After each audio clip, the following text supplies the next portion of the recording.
Kungs, gādā man taisnību, jo es staigāju nevainībā un paļaujos uz to kungu bez kādas svārstīšanās.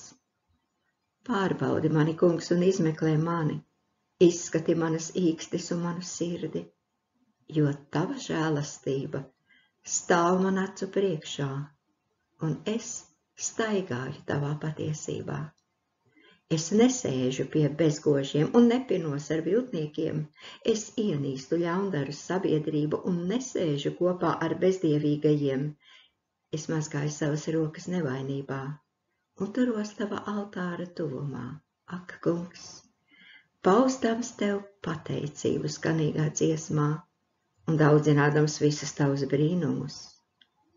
Kungs, man ir mīļa tava mītne tavā namā un vieta, kur mājo tava godība.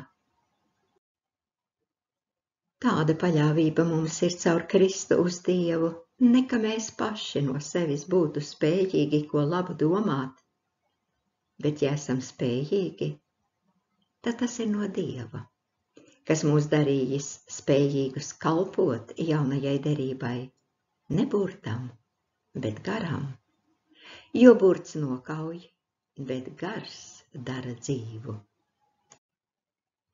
Svēto rakstu lasījumi no 26. psalma, no 1. līdz 8. pantam, un no